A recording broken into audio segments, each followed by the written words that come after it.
Mi nombre es Gabriel. Esta historia, que aún hoy me eriza hasta la médula de los huesos, sucedió hace unos años en el corazón helado de los Andes bolivianos, en la mítica ciudad de Potosí. Una ciudad tallada en la falda del Cerro Rico, donde la historia y la desgracia se entrelazan como las vetas de plata en la roca, y donde el aire mismo parece contener los lamentos de siglos pasados. Potosí. Con sus callejones empedrados que se retuercen como venas antiguas, sus casonas coloniales de balcones carcomidos por el tiempo y el frío inclemente, es un lugar que te abraza con una melancolía profunda. Pero hay un sitio en particular que siempre me infundió un respeto teñido de pavor: la majestuosa iglesia de San Lorenzo, con su fachada barroca mestiza que narra historias en piedra, y su campanario que se alzaba imponente y misterioso contra el cielo plomizo. Y en ese campanario pendía ella la campana quebrada. La leyenda de la campana quebrada no es un cuento para niños, sino un susurro antiguo que los viejos de Potosí se resisten a pronunciar con la luz del día. Se dice que fue fundida en 1781, no con el oro y la plata que bañaban la ciudad, sino con una aleación oscura, maldita. Entre sus componentes se rumoreaba: se había vertido el cráneo pulverizado de un capitán Don Elías Vargas, un hombre de crueldad legendaria, cuyo látigo y avaricia habían marcado a fuego a innumerables almas. Y lo que es más escalofriante, se dice que también contenía la sangre de Mama Quilla, una mujer indígena esclavizada, cuya vida y la de su hijo fueron arrebatadas por la brutalidad de Vargas. Una madre que, al ver su linaje truncado, juró que el dolor de su estirpe se cobraría en la de otros. La maldición se manifestaba con 9 badaladas secas, huecas, que sonaban a las 3:33 de la madrugada, en los momentos más oscuros y silenciosos de la noche. Cada golpe, dicen, no era un sonido de bronce, sino un eco del lamento de Mama Quilla, una advertencia, una invitación al horror. Yo, como muchos jóvenes de mi generación, solía burlarme de estas historias, considerándolas meros vestigios de supersticiones ancestrales. Pero en Potosí, las supersticiones tienen peso, tienen un aliento gélido y tangible. Y fue así como conocí el caso de Rodrigo, un presentador de radio local, de esos que se creen más listos que el diablo. Rodrigo tenía un programa nocturno donde se dedicaba a desmitificar leyendas urbanas y relatos paranormales, siempre con un tono jocoso, casi arrogante. Una noche, en medio de una neblina tan espesa que parecía borrar los contornos de la realidad, Rodrigo anunció en su programa que desvelaría el fraude de la campana quebrada.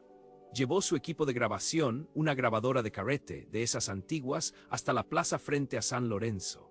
Su intención era capturar el supuesto repique fantasmal de las 3:33 y luego, al día siguiente, exponerlo como un mero juego del viento o la imaginación colectiva. Nunca subestimes la necedad del hombre, ni la astucia de aquello que habita en las sombras. A la mañana siguiente, la noticia corrió como la pólvora helada por toda Potosí. Rodrigo fue encontrado en la plaza, no con una sonrisa victoriosa, sino en un estado catatónico, los ojos abiertos y vidriosos, fijos en el campanario de San Lorenzo, como si hubiera presenciado el mismísimo abismo. Su boca estaba ligeramente abierta, pero no emitía sonido alguno, solo un hilo de saliva. Tenía la mirada de alguien que había visto algo que ninguna mente humana debería procesar. La grabadora, a su lado, seguía encendida, con el carrete girando lentamente. La policía local intentó silenciar el incidente, pero el rumor, el verdadero virus, ya se había propagado. Una copia clandestina de la grabación de Rodrigo llegó a manos de algunos pocos, entre ellos un amigo mío, un viejo minero supersticioso, que me la hizo escuchar en un sótano oscuro, bajo la luz parpadeante de una vela, con la voz temblorosa. Lo que oímos esa noche aún resuena en mis pesadillas. Al principio era solo el silencio de la madrugada potosina, un silencio tan denso que casi se podía tocar, salpicado por el lejano ulular del viento andino y el ocasional ladrido de un perro perdido. Luego, justo a las 3:33, comenzaron 9 badaladas, secas sí, pero no como un badaco golpeando el metal. Eran golpes sordos, como si el sonido viniera de muy, muy lejos o de muy, muy adentro. Cada badalada perforaba el aire con una oscuridad propia, una vibración que parecía golpear directamente el pecho, helando la sangre en las venas. Pero lo que sucedió entre la tercera y la cuarta badalada, lo que se deslizó en esos breves e infinitos segundos, lo que selló el destino de Rodrigo y lo que me condenó a una vida de vigilancia. Entre el eco moribundo del bronce emergió una voz femenina, antigua, gutural, pero extrañamente clara. No era un lamento, no era un grito, era una recitación furiosa, veloz, casi silabeada, como un cántico oscuro. Era la genealogía de Rodrigo. Sí, lo juro por todo lo que es sagrado. La voz comenzó a desgranar nombres, apellidos, fechas, relaciones familiares, y lo hacía con una velocidad inhumana, sin una sola pausa para respirar. Decía el nombre de su padre, su abuelo, su bisabuelo, y seguía, remontándose siglos atrás, hacia las raíces más profundas de su árbol genealógico, mencionando a parientes que seguramente él mismo desconocía. La voz se hundía en el pasado colonial de Potosí, tejiendo la red de su estirpe con detalles íntimos, como si cada eslabón de su historia familiar fuera una espina clavada en la lengua de la voz. Mi amigo minero me detuvo la grabación en seco, con los ojos desorbitados y la mano temblorosa. No era necesario escuchar más, sabíamos lo que significaba. Era la venganza de Mamaquilla. La voz era su voz recitando uno por uno los nombres de aquellos cuya estirpe había continuado, mientras la suya propia había sido brutalmente cegada por la crueldad del capitán Vargas. Era la madre esclava, el ánima en pena, reclamando lo que le fue negado, recordándote tu propia existencia en el tejido de la historia, una historia que ella conocía por completo hasta la rama más insignificante. La voz se sentía como una sentencia, una condena pronunciada desde el abismo del tiempo. La grabación terminaba abruptamente. Rodrigo debió haberla detenido o la batería se agotó, justo cuando la voz comenzaba a sumergirse en los ancestros más antiguos, aquellos que quizás habían compartido espacio o sangre con el capitán Vargas. Quizás Rodrigo había descubierto una verdad demasiado horrible. Esa noche, bajo el manto pesado de Potosí, la historia de Rodrigo y de la campana quebrada se arraigó en mi mente como una semilla de terror. Aunque mi escepticismo había sido sacudido, quedaba una pequeña chispa de racionalidad, una necesidad de entender o quizás una curiosidad masoquista. Me quedé en la ciudad por unos días más, no por placer sino por una inquietud que me carcomía. Una noche el frío era particularmente mordaz y una densa neblina, casi idéntica a la de la noche de Rodrigo, descendió sobre Potosí envolviendo las viejas edificaciones en un manto blanco y pegajoso. El aire se volvió pesado y el silencio opresivo. No pude dormir. Mi cuerpo estaba tenso, mis sentidos agudizados. Escuchaba cada crujido del viejo hostal, cada gemido del viento que se colaba por las rendijas de la ventana. Mis ojos estaban fijos en el reloj de mi mesita de noche. Los minutos pasaban arrastrándose con una lentitud exasperante. 3:00 AM, 3:15 AM, 3:25 AM. Mi corazón latía desbocado, un tambor impío contra mis costillas. La humedad de la neblina se filtraba incluso bajo las gruesas frazadas, calándome los huesos. Sentía un escalofrío que no era solo del frío exterior, sino de una presencia intangible, acechante que parecía esperarme. 3:32 AM. Mis ojos estaban abiertos de par en par, fijos en la ventana que daba a la dirección general del campanario de San Lorenzo, aunque no pudiera verlo a través de la densa niebla. El aire se volvió gélido, un frío que cortaba la respiración, que helaba los pulmones. Un silencio absoluto cayó sobre la ciudad, un silencio tan profundo que el sonido de mi propia respiración me parecía atronador. Sentía que cada fibra de mi ser estaba siendo observada, analizada, por algo que estaba en el aire, que se deslizaba entre las sombras de la neblina. Entonces llegó un golpe sordo, seco, que pareció vibrar directamente dentro de mi cabeza. No un sonido metálico, no un tañido, un golpe muerto. La primera badalada, mi cuerpo se tensó al instante.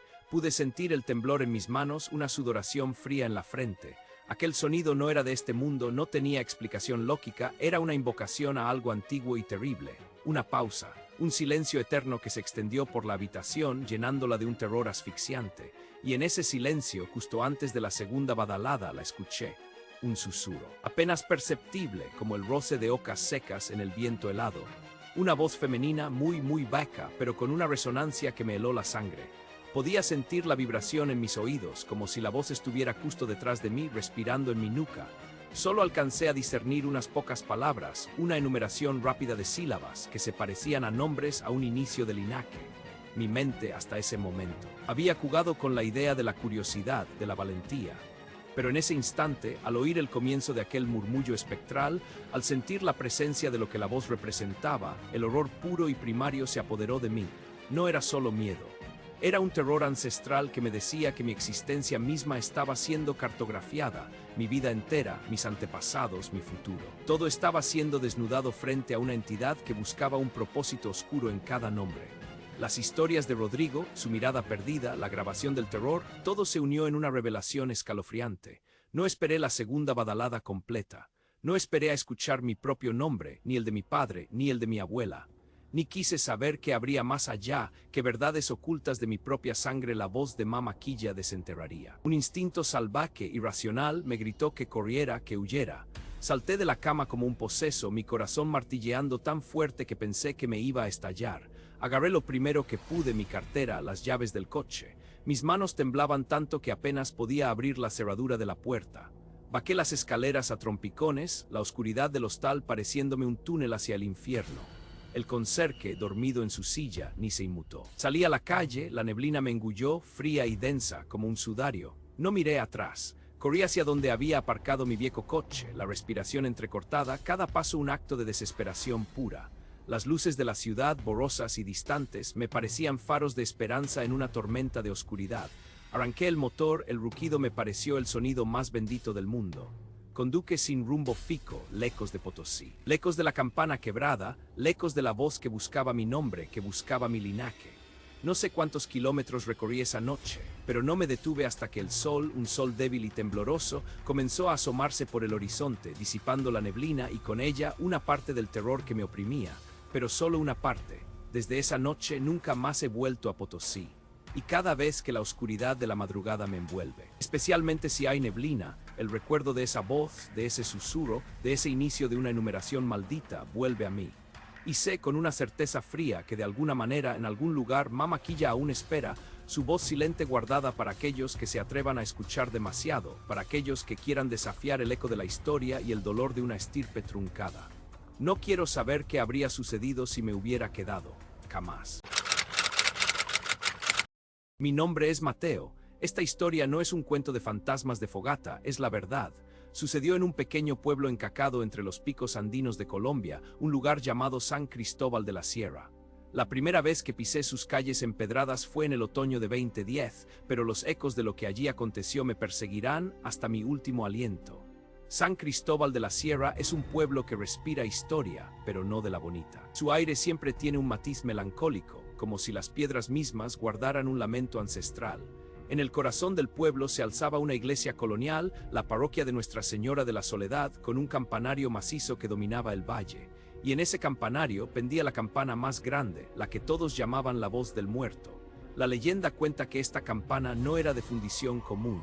Se dice que en el año de 1781, durante el apogeo de la colonia, un encomendero brutal, don Alonso de Valdespino, un hombre cuya crueldad era susurrada en cada rincón, ordenó su fabricación. Pero no contento con el metal, exigió que se fundiera con algo más, algo oscuro. Los rumores, ahogados por el miedo, hablaban de que en la aleación se vertió la sangre de una mujer indígena, una curandera a la que Valdespino había despojado de sus tierras, asesinado a su familia, y cuya estirpe intentó borrar de la faz de la tierra. Y no solo su sangre, sino también trozos de los huesos del propio Valdespino, incrustados por un fundidor resentido, para que su alma cruel quedara atrapada, unida para siempre al sonido de su tiranía. La campana, así, se convirtió en un receptáculo de tormento y venganza silente. Se decía que esta campana poseía una maldición peculiar. No repicaba para la misa ni para los eventos festivos. Su sonido solo se manifestaba bajo condiciones muy específicas, y siempre, siempre era un augurio de horror. 9 campanadas secas, huecas, vibrando en la quietud de la madrugada, exactamente a las 3:33 de la mañana. Y la leyenda susurraba que si alguien tenía la osadía de escuchar esas 9 badaladas, la campana no solo anunciaría su condena, sino que se la entregaría en vida. Elías Vargas, un periodista radial de la capital, llegó a San Cristóbal a finales de los 90. Era un hombre de ciencia, un escéptico empedernido con una voz grave y segura que llenaba las ondas de su programa nocturno.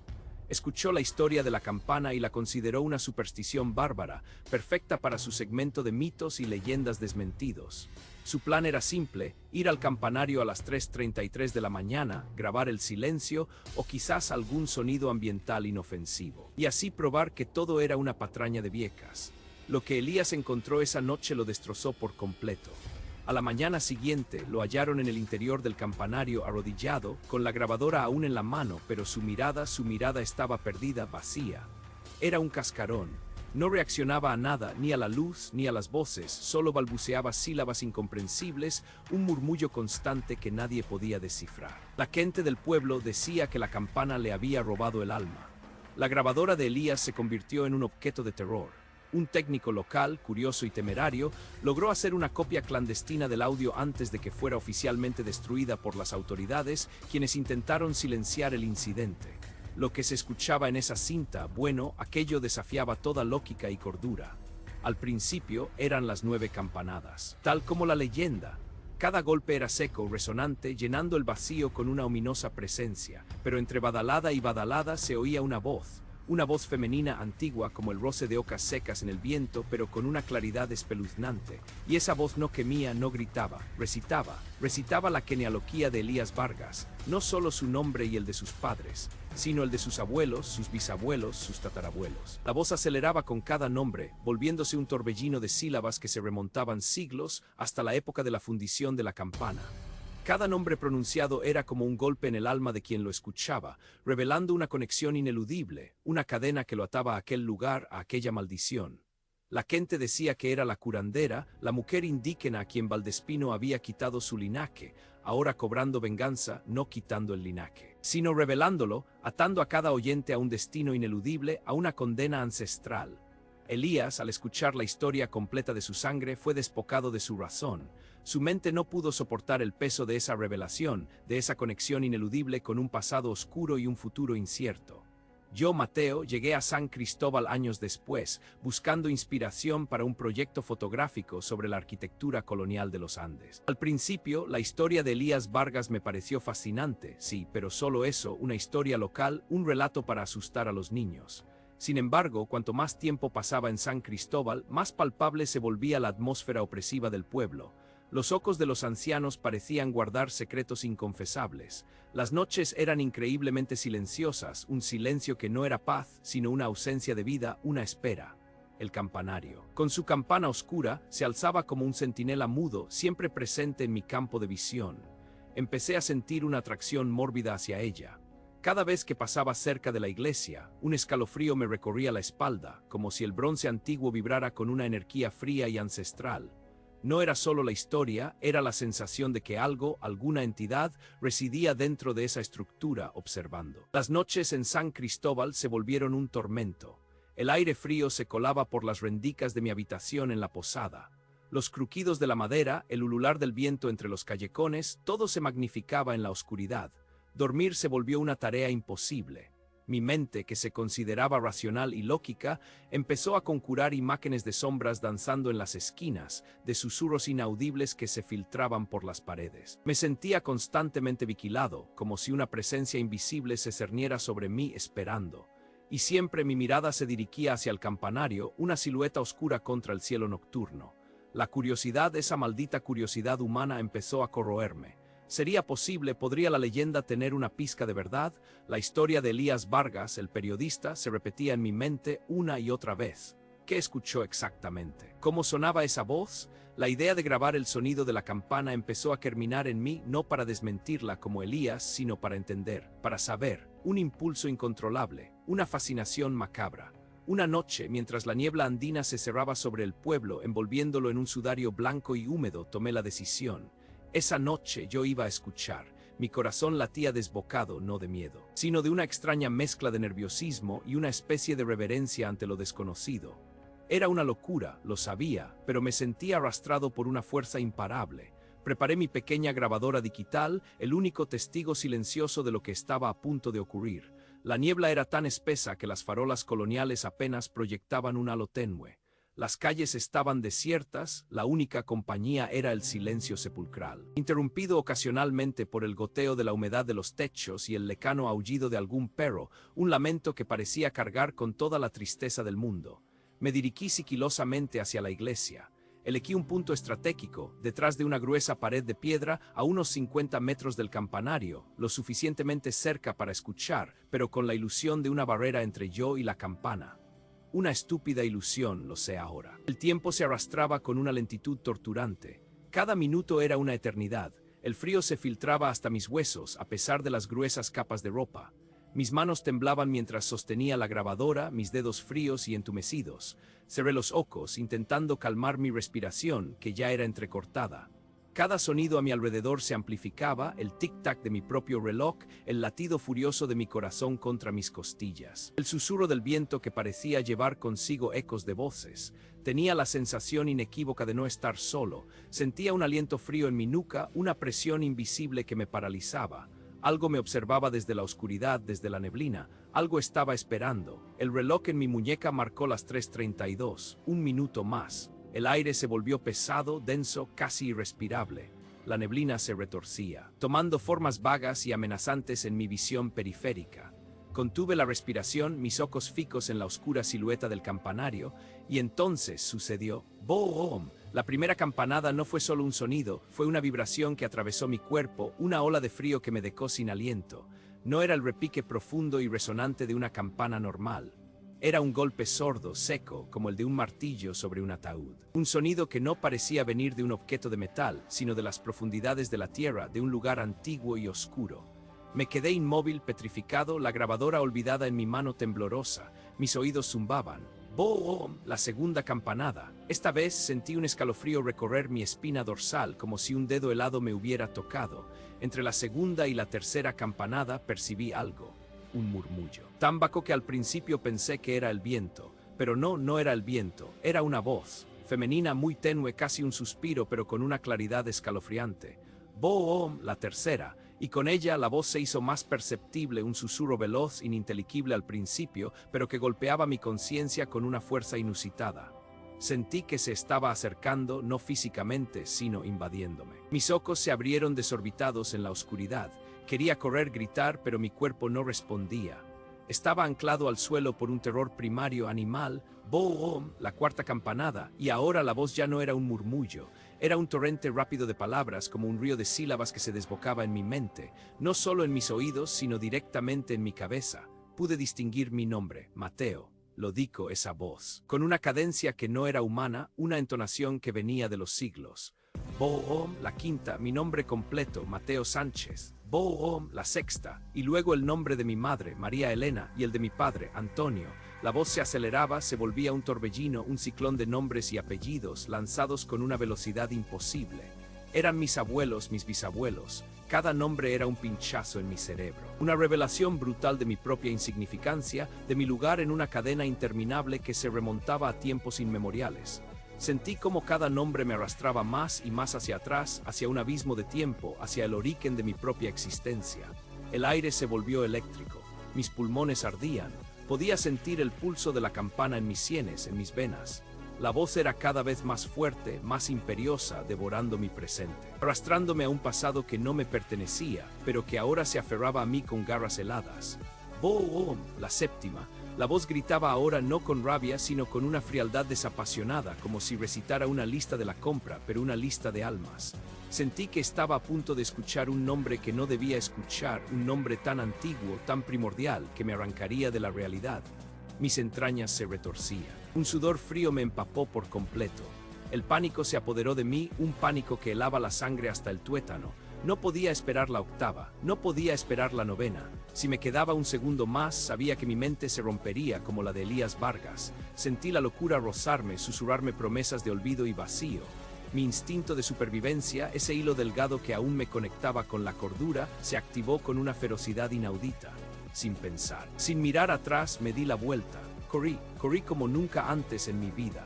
A ciegas, a través de la densa niebla, mis pies golpeando el empedrado como si fueran a romperse. El sonido de las campanadas resonaba en mi cabeza, mezclado con la voz que seguía. Aunque corría lejos de la iglesia, sentía la voz en mis oídos, en mi pecho. Escuchaba el nombre de mi tatarabuelo, luego el de su padre. Estaba contando mi linaje cada vez más y más atrás, hacia el abismo de la historia. Sentí cómo la cuerda invisible que me unía a mi pasado se tensaba, estirándose, amenazando con arrastrarme hacia la oscuridad.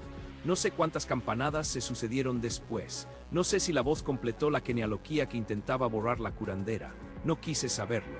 Solo corrí, el miedo puro, gélido, impulsándome hacia adelante. No paré hasta que estuve fuera de San Cristóbal de la Sierra, dejando atrás la niebla, la iglesia y la campana. Dejé todo. Mi proyecto, mis pertenencias, mi cordura casi intacta. No volví, nunca volví. Incluso ahora, después de tantos años, la memoria de esa noche es tan vívida, tan real, que puedo sentir el frío de la neblina, el golpe sordo de cada campanada y sobre todo la voz. Esa voz que sigue resonando en los recovecos más oscuros de mi mente, recitando nombres que no conozco, pero que sé en lo más profundo de mi ser, que son míos, y sé que en algún punto de esa cadena ancestral se encuentra la conexión con la maldición de la campana. La campana sigue allí en San Cristóbal de la Sierra esperando. Y yo solo sé que cada vez que escucho un nombre nuevo, en cualquier contexto, mi corazón se encoge, temiendo que sea el siguiente en la lista. Mi nombre es Mateo. Esto sucedió en un pueblo olvidado en las montañas de Colombia, San Pedro de las Sombras, hace algunos años, cuando era un estudiante con la cabeza llena de historias y la mente demasiado escéptica para el verdadero horror. San Pedro de las Sombras es un lugar donde el tiempo parece haberse estancado en la época colonial, con calles empedradas que siempre parecen húmedas y casas de adobe que susurran secretos antiguos. Pero lo que realmente lo define, lo que le da su alma oscura, es el campanario de su catedral antigua. Allí reside la campana mayor, una masa de bronce verdoso que la leyenda local dice que fue fundida en 1790, no solo con metal, sino con la maldición de la sangre y el resentimiento. Cuentan los viejos del pueblo, con miradas lúgubres y voces apenas audibles, que durante su fundición, el capitán Don Rodrigo de Valdés, un terrateniente cruel y sin escrúpulos que desangró a la tierra y a su gente, hizo arrojar al crisol el cráneo de un cacique indígena que se atrevió a desafiarlo. Pero la parte más terrible, la que realmente helaba la sangre, era que también se vertió la sangre de Zaira, una joven mulata, cuya estirpe había sido borrada por la brutalidad de Valdés, sus hijos vendidos, su familia desmembrada. Su último aliento fue una maldición silenciosa, un pacto con las sombras para que nadie olvidara el dolor de su linaje truncado. Desde entonces, dicen, la campana de San Pedro ha cobrado vida propia, un eco espectral de la venganza de Zaira. La leyenda susurraba que cada noche, a las 3:33 de la madrugada, en el silencio más profundo que solo un pueblo aislado puede ofrecer, la campana emitía 9 badaladas secas, huecas, como golpes de un hueso contra la tierra. Y lo peor, lo verdaderamente aterrador, es lo que sucedía entre badalada y badalada. Se decía que una voz, la voz de Zaira, emergía del metal maldito, recitando la genealogía completa de quien la escuchara, retrocediendo en el tiempo siglos hasta la época misma de la fundición, desenterrando ancestros olvidados, nombres silenciados, destinos entrelazados. Era una forma de venganza, de mostrar que, aunque su propia línea fue quebrada, ella podía desvelar la de otros, ligando sus destinos al suyo propio. Yo conocía bien la historia de Ricardo Montoya. Ricardo era un periodista radiofónico de la capital, un hombre de ciencia y razón, un escéptico empedernido que llegó a San Pedro de las Sombras en 2005 para desmitificar la superstición de la campana. Se instaló en una casa alquilada justo frente a la catedral antigua, con sus grabadoras y micrófonos de alta sensibilidad. La noche que intentó capturar el sonido para su programa, se le encontró a la mañana siguiente.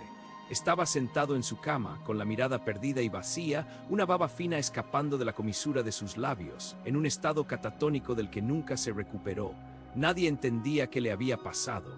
Su grabadora, sin embargo, se había parado. Pero una copia clandestina de la cinta que circuló entre los curiosos del pueblo, una copia que yo mismo escuché con un escalofrío que me recorría la espina dorsal, reveló la verdad. Entre cada una de las 9 badaladas metálicas y secas de la campana se oía un susurro. No era un simple murmullo, sino una voz femenina antigua que recitaba a una velocidad vertiginosa, casi inhumana, nombres y fechas. Eran nombres que Ricardo no conocía, pero que se demostró después que eran los de sus propios ancestros, remontándose generación tras generación hasta los colonos que pisaron estas tierras por primera vez. Era como un torrente incomprensible de linajes, un río oscuro de herencias, pronunciado con un odio ancestral que traspasaba la cinta. Ricardo Montoya había escuchado su propia historia familiar desvelada por una entidad del más allá, y eso le había quebrado la mente. Yo llegué a San Pedro de las Sombras años después, movido por una curiosidad académica, un proyecto universitario sobre leyendas locales y su impacto psicológico. Quería documentar, entender, pero nunca creer. Pensaba que la gente del pueblo, con su vida aislada y sus historias susurradas, simplemente sucumbía a la sugestión. Pasaba mis días entre archivos polvorientos y entrevistas con ancianos que me contaban con voz temblorosa los horrores que yo, con mi mente moderna, descartaba como cuentos. La atmósfera del pueblo, sin embargo, era diferente. Era pesada, cargada, como si el aire mismo tuviera memoria. Las noches eran de una oscuridad opresiva y a menudo una niebla densa y gélida descendía de las montañas, envolviendo las calles en un manto blanco que silenciaba cualquier sonido y distorsionaba las sombras. Era en esas noches, cuando el silencio se volvía insoportable, que la historia de la campana volvía a mi mente. Yo me alocaba en una posada antigua, con paredes gruesas de piedra y madera que crujía con cada corriente de aire. No estaba lejos de la catedral. Podía ver su silueta imponente y oscura desde mi ventana, un monolito de piedra que parecía observar todo. Una noche, la niebla era tan espesa que las farolas coloniales apenas proyectaban un halo amarillento a pocos metros. No podía dormir. Una inquietud inexplicable me roía el alma. Un frío extraño se había colado por debajo de la puerta y se había instalado en mi habitación. Me levanté varias veces, intenté leer, pero las palabras se difuminaban en mi mente. Sentía una presión en el pecho, una sensación abrumadora de no estar solo, de que algo o alguien me observaba desde la penumbra de la habitación o tal vez desde la densa niebla exterior. Miré mi reloj. Se acercaban las 3:30. Mi escepticismo, que siempre había sido mi escudo, comenzó a resquebrajarse. Una morbosa curiosidad o tal vez el simple agotamiento mental me empujó a la ventana. Corrí las cortinas pesadas. La catedral se alzaba como un fantasma, apenas visible entre la neblina. El silencio era absoluto, un vacío tan denso que casi dolía. Contuve la respiración, el pulso martilleando en mis sienes. Los segundos se arrastraban. Eternos, el tiempo parecía disolverse en la niebla. Y entonces sucedió una badalada, seca, resonante, un sonido de metal frío que cortó el silencio como una cuchilla.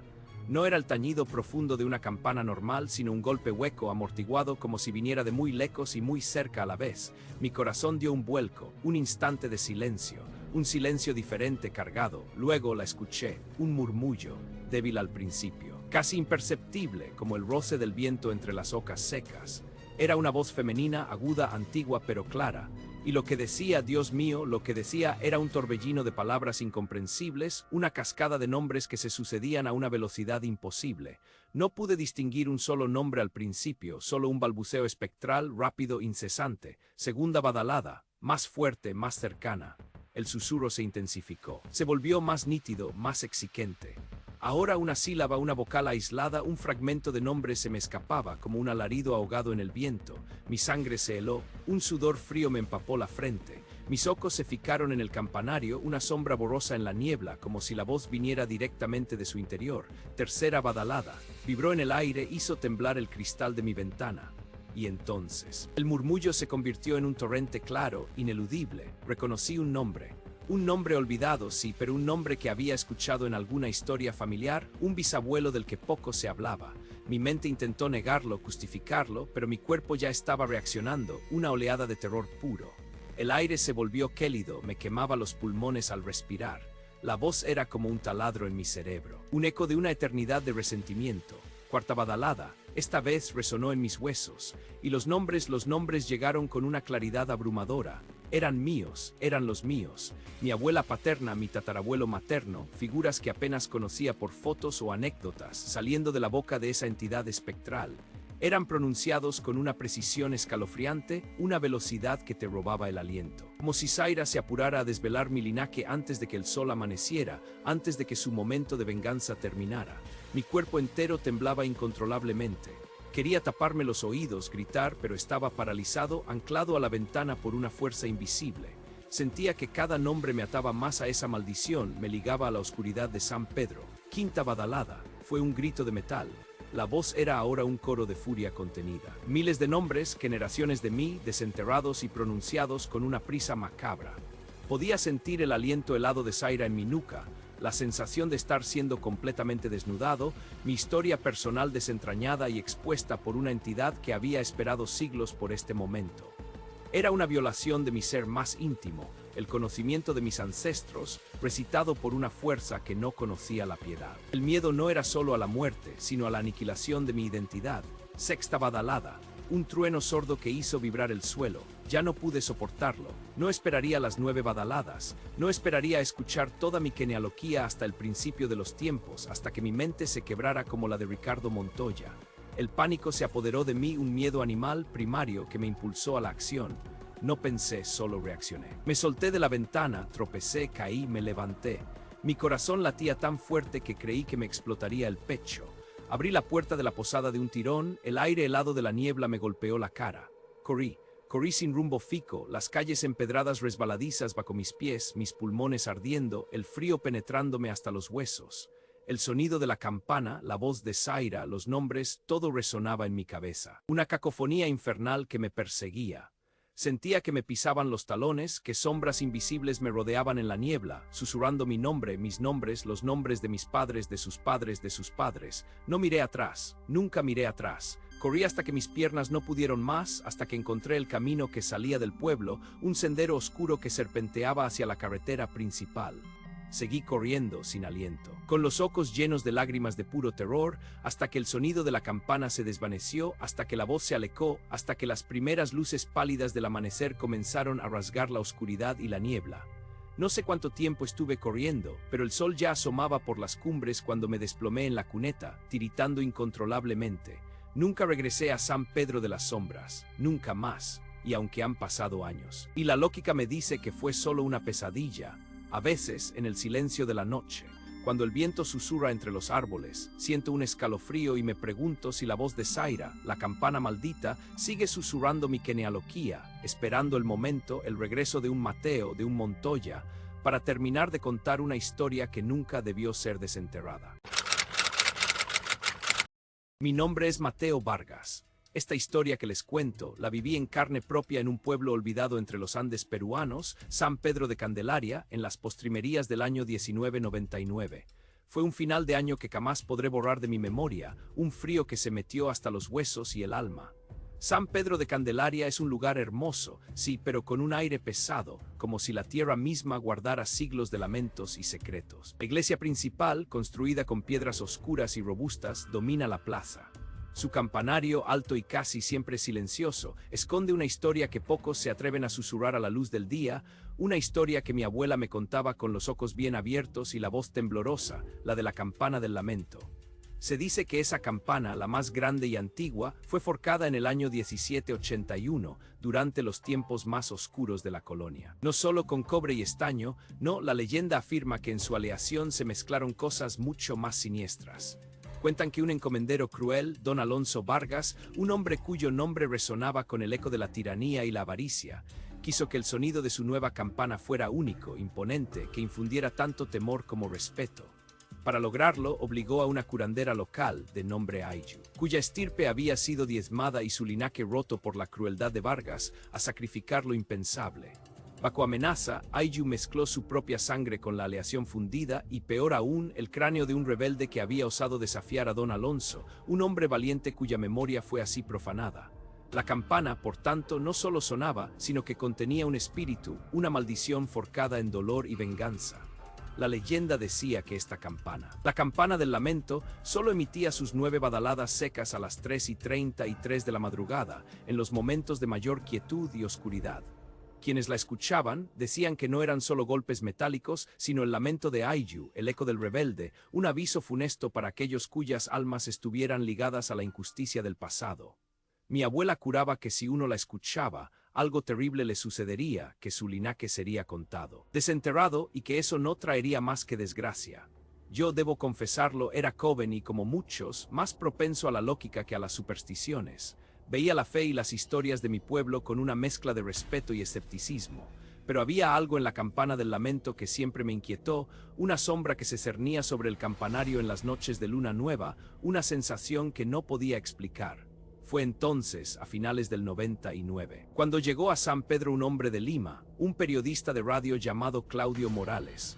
Un tipo alto, de lentes, con una sonrisa que denotaba una confianza que, a mi juicio, lindaba con la arrogancia.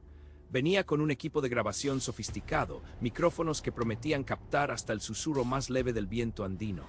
Su misión, según explicó con aires de superioridad en la plaza, era simple: desmitificar la leyenda de la campana. Quería grabar el famoso tañido de las 3:33, demostrar que no era más que el viento o quizás el mecanismo viejo de un reloj oxidado. Yo, por pura curiosidad y también por una extraña fascinación por lo prohibido, me acerqué a él. Intenté advertirle de buena fe sobre las historias, sobre el respeto que se le tenía a la campana. Claudio solo rió, un sonido hueco que se perdió en la brisa. Él hablaba de ciencia, de ondas sonoras, de la irracionalidad de la gente de pueblo. Yo sentí un escalofrío en la espalda. Su burla me pareció una afrenta directa a algo mucho más antiguo que nosotros. La noche elegida por Claudio para su experimento fue una de esas noches andinas que te calan hasta los huesos. Una neblina espesa bajó de las montañas, envolviendo el pueblo en un manto blanco y húmedo. Las luces de las pocas casas se veían borrosas, como fantasmas flotando en la oscuridad. El silencio era casi opresivo, roto solo por el lejano ladrido de algún perro o el susurro del viento al colarse entre los viejos tejados. Yo no pude dormir, una inquietud extraña me tenía en vela. Eran las 2:30 de la mañana cuando, impulsado por una fuerza que no comprendía, me levanté, me abrigué bien y salí a la calle. Mis pasos me llevaron, casi sin querer, hacia la plaza principal. Allí estaba Claudio, una figura solitaria bajo la luz tenue de un farol, rodeado de trípodes, cables y su grabadora de alta tecnología. Se movía con precisión, ajustando los micrófonos hacia el campanario oscuro. El aire estaba gélido y el olor a tierra húmeda y a piedra antigua se mezclaba con el de la leña quemada en las cocinas de las casas más lejanas. Me escondí entre los arbustos de la plaza, observándolo. No quería que me viera, no quería ser parte de su show, pero tampoco podía irme. Una parte de mí, la parte que mi abuela había alimentado con sus historias, quería saber, quería escuchar, quería confirmar o negar la verdad de la campana del lamento. El tiempo se arrastró de una manera insoportable. Cada minuto era una eternidad, cada segundo un golpe de tambor en mi pecho. Escuchaba mi propia respiración, que se volvía cada vez más superficial y agitada. El frío se hacía más intenso. Pero no era solo el frío del ambiente, era un frío que venía de adentro, un presagio.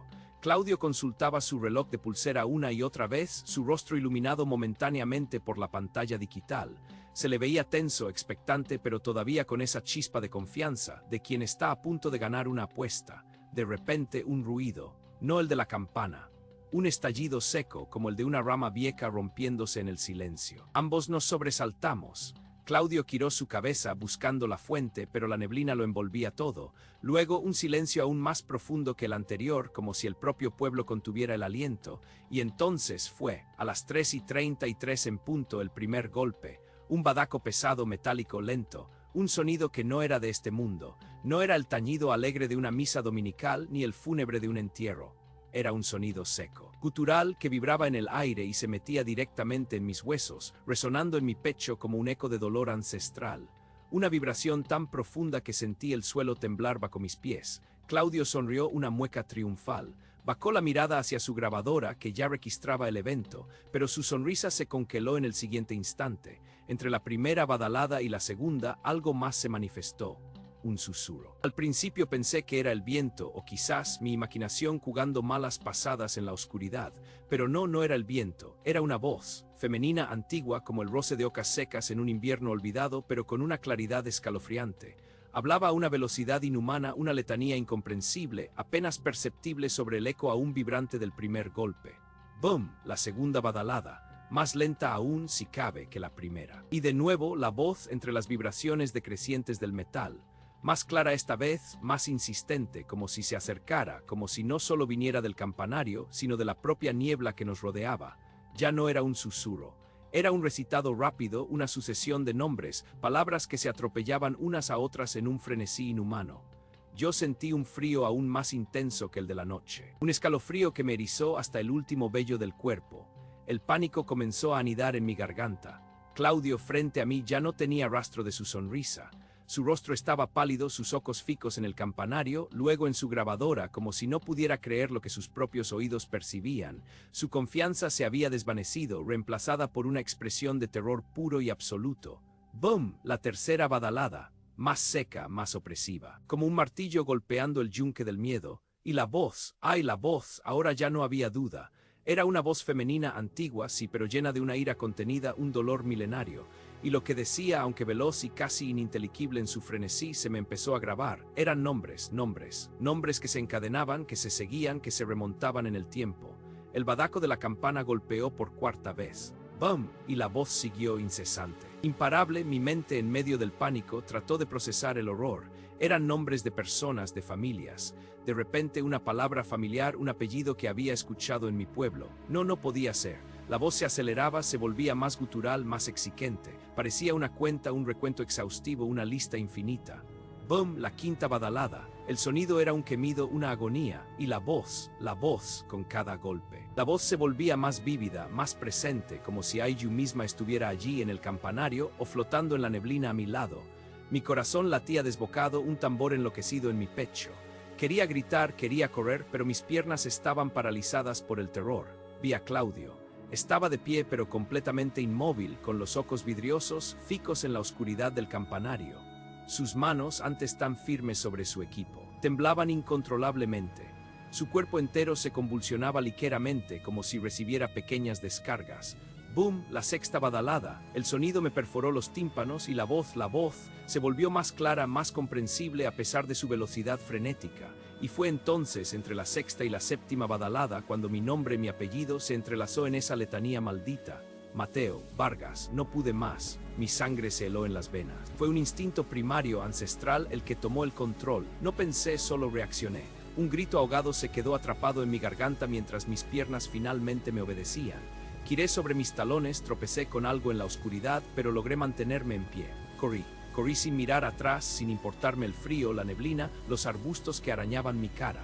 Corrí con el sonido de la séptima badalada retumbando en mis oídos y con la voz. La voz de Aiju, persiguiéndome cada vez más nítida, recitando mi linaje, desenterrando mis antepasados uno por uno como si reclamara una deuda que yo no conocía. No paré hasta llegar a mi casa, hasta que mis pulmones ardían y mis piernas se negaban a seguir. Me encerré respirando con dificultad, con el corazón latiendo tan fuerte que creí que me saldría del pecho. El resto de las badaladas, la octava y la novena, llegaron hasta mí como ecos distorsionados a través de las paredes, pero la voz seguía resonando en mi cabeza, una melodía maldita que se negaba a desaparecer.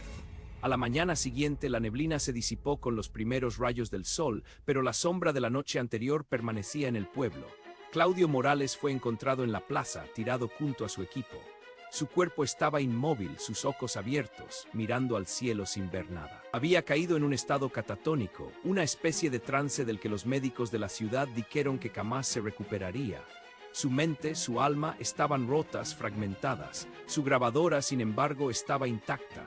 Una copia clandestina de la grabación se filtró entre los pocos valientes que se atrevieron a escucharla. Yo fui uno de ellos, y lo que oímos nos dejó helados. Entre las badaladas metálicas, claras y espeluznantes, se escuchaba con una nitidez aterradora la voz femenina.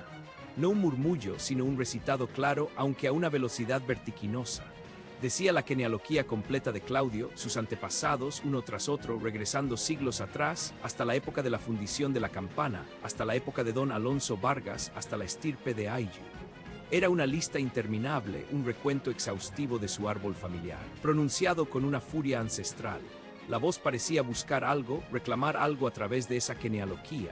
Era la venganza de Aiju, la curandera cuyo linaje fue silenciado, ahora desenterrándolos de aquellos que osaron molestar su eterno lamento. Yo, después de aquello, no pude quedarme más en San Pedro de Candelaria.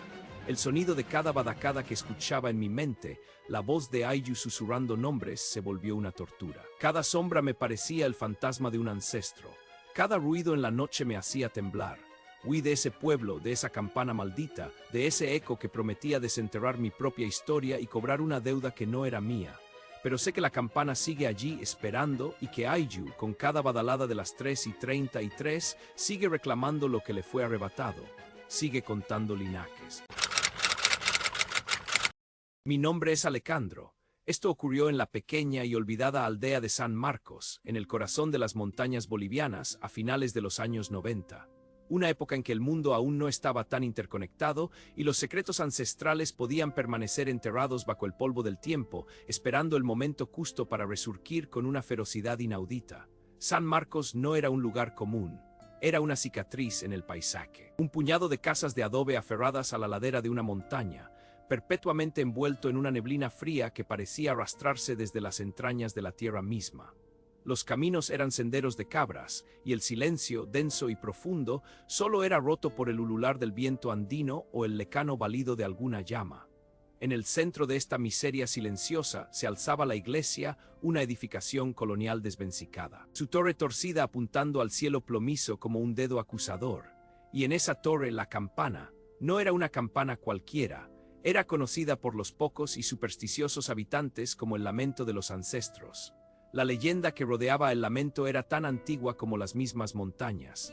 Se decía que en los albores de la colonia, cuando el encomendero Don Ramiro, un hombre de crueldad legendaria, sometía a los quechuas de la región, ordenó fundir una nueva campana para la iglesia que estaba construyendo sobre un antiguo templo sagrado. Para ello, saqueó objetos rituales de plata y oro, y se rumoreaba que en un acto de sacrílega profanación, sus hombres mezclaron en la aleación los huesos molidos y la sangre coagulada de Mamaquilla, una poderosa sacerdotisa indígena cuya estirpe había sido borrada de la faz de la tierra por las atrocidades de Don Ramiro. Se decía que su espíritu, atado a la campana, esperaba el momento de la venganza, una venganza generacional. La leyenda aseguraba que a las 3:33 de la madrugada, en las noches de niebla más densa, la campana de San Marcos no tañía, sino que profería 9 badaladas secas, huecas, como el golpeteo de un cráneo contra piedra, anunciando la interrupción definitiva de una estirpe, de una vida. Quien osara escuchar esas badaladas, y peor aún, descifrar el susurro que las acompañaba, firmaba su propia sentencia. Yo había llegado a San Marcos en una expedición de investigación folclórica, en busca de relatos y mitos que aún sobrevivían en los rincones más olvidados de nuestra América. Me encontré con ancianos de miradas profundas y piel curtida por el sol y el tiempo, que me contaban historias con una mezcla de reverencia y temor, pero que se negaban rotundamente a pronunciar el nombre de la campana después de cierta hora. Su miedo era casi palpable, una nube espesa que se adhería al alma de la aldea. Meses antes de mi llegada, un periodista forastero de La Paz, llamado Ricardo Montoya, un hombre de ciencia y escepticismo mordaz, había visitado San Marcos. Ricardo se burlaba de las supersticiones y se propuso desmitificar la leyenda del lamento de los ancestros. Con una grabadora de carrete y un equipo de alta fidelidad, se atrincheró en el campanario una noche de niebla espesa, la misma noche en que los viejos del pueblo se encerraron en sus casas, persignándose con temblorosas manos. La intención de Ricardo era registrar el sonido o la ausencia de él y luego transmitirlo para demostrar la falsedad de la historia. La mañana siguiente, la aldea se atrevió a salir de sus hogares. Encontraron a Ricardo Montoya en el suelo de la torre, acurrucado en posición fetal, los ojos desorbitados y vacíos, fijos en un punto inexistente. Estaba catatónico. Su rostro, surcado por un terror tan absoluto que parecía petrificado, se había transformado en una máscara de espanto puro. Su boca estaba entreabierta, como si un grito hubiera quedado atrapado a mitad de camino, y la piel de su cuerpo cubierta de un sudor frío, helado. No respondía a nada, no parpadeaba, apenas respiraba. Era un cuerpo vivo, pero una mente muerta, destrozada por algo que solo él había presenciado. La grabadora fue encontrada intacta, aunque su carrete estaba detenido. Unos curiosos, desafiando el miedo, lograron una copia clandestina del audio antes de que el equipo fuera confiscado por las autoridades. Lo que la grabación reveló fue algo que heló la sangre a cualquiera que lo escuchó. Las 9 badaladas estaban ahí, cada una seca, metálica, desprovista de resonancia, como si el sonido muriera al nacer. Pero entre cada badalada un susurro, una voz femenina antigua e inhumana que recitaba a una velocidad vertiginosa una letanía de nombres, una genealogía. La voz, casi indescifrable al principio, se fue aclarando con la ayuda de la tecnología rudimentaria de la época. Era la genealogía completa de Ricardo Montoya, rastreada hacia atrás, siglo tras siglo, generación tras generación, hasta llegar a los tiempos coloniales, a los descendientes directos de aquel cruel encomendero Don Ramiro. La voz de Mamaquilla no había olvidado. La venganza se manifestaba no con la muerte física, sino con la aniquilación del alma, con la ruptura de la cadena ancestral, con el olvido impuesto por el terror. El espíritu de Ricardo estaba roto, su linaje interrumpido. Yo no había dado mucho crédito a la historia en un principio. Pensé que era el típico cuento que los lugareños inventan para espantar a los forasteros.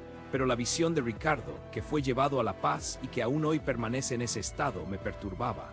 La mirada de los ancianos de San Marcos, el peso de su miedo, se había infiltrado en mi propia conciencia, sembrando una semilla de duda. De inquietud, una noche, mientras el pueblo dormía y una bruma aún más densa que de costumbre descendía de las cumbres, envolviendo las casas en un manto blanco y asfixiante, me encontraba en mi pequeña habitación de adobe, escribiendo mis notas. El frío se filtraba por las rendijas y la humedad del aire me calaba los huesos. El silencio era casi doloroso, un silencio que vibraba con una tensión invisible, opresiva. De repente, un escalofrío me recorrió la espalda. No era solo el frío. Era una sensación de ser observado, una presencia gélida que se había colado en la habitación. Miré alrededor, pero no había nada. solo sombras que danzaban con la tenue luz de mi vela. Mi corazón comenzó a latir con fuerza, un tambor sordo en mi pecho. Un reloj de pared viejo y oxidado que había ignorado hasta ese momento emitió un chirrido leve y luego, con un clic casi imperceptible, marcó la hora. Eran las 3:33 de la madrugada. El sonido llegó segundos después. No era un tañido, no era el vibrar metálico que uno espera de una campana. Fue una badalada seca, hueca, como un golpe sordo en un ataúd, un impacto brutal de hueso contra hueso. El sonido vibró en el aire, no con ecos de bronce, sino con una vibración de terror puro que penetró en mi pecho, en mis tímpanos, hasta lo más profundo de mi ser. Mis manos temblaron incontrolablemente, la pluma cayó de mis dedos sobre el papel manchado de tinta. Me quedé helado, mis músculos paralizados por un terror primario que nunca antes había experimentado. Un instante después el sonido volvió, otra badalada, más fuerte, más cercana, más real, y entre el eco moribundo de ese golpe macabro la escuché. Un susurro. Una voz femenina, antigua, casi inaudible al principio, como un silbido del viento, pero que crecía, formándose en palabras indescifrables, rápidas, vertiginosas, arrastradas por el mismo viento helado que ahora aullaba más fuerte, un lamento ancestral que se unía al de la campana. Una tercera badalada resonó, el aire vibró con su impacto, y esta vez la voz entre las badaladas fue un poco más clara, demasiado clara. Sentí un nudo de hielo en el estómago, un pavor que me perforaba el pecho. No pude entender las palabras, pero la velocidad, el ritmo frenético, la cadencia antigua de esa letanía, lo supe. En ese instante de terror puro lo supe. Era la genealogía, la mía. Mi mente, presa del pánico, se negó a razonar. No pensé en mi grabadora, no pensé en la ciencia. Solo sentí la urgencia visceral de escapar. Mi cuerpo reaccionó por instinto, una fuerza primitiva que me sacudió de la parálisis. Me levanté tambaleante, derribando la silla, y abrí la puerta de golpe sin mirar atrás, sin siquiera recoger mis pertenencias. Corrí sin rumbo por los senderos oscuros, por la neblina que me envolvía como un sudario, mientras las badaladas del lamento de los ancestros resonaban a mis espaldas, cada vez más distantes, pero cada vez más grabadas en el rincón más oscuro de mi alma. 9 badaladas. Yo solo escuché las primeras 3, quizás 4, y el susurro que las acompañaba, tejiendo mi linaje hacia atrás, hacia un pasado que yo no conocía, pero que ella, la voz, recordaba con una venganza eterna. No paré de correr hasta que las primeras luces del amanecer, pálidas y sin calor, comenzaron a rasgar la neblina, y la maldita campana y su voz se perdieron en la distancia o quizás en el abismo de mi propia cordura. Nunca volví a San Marcos, nunca más.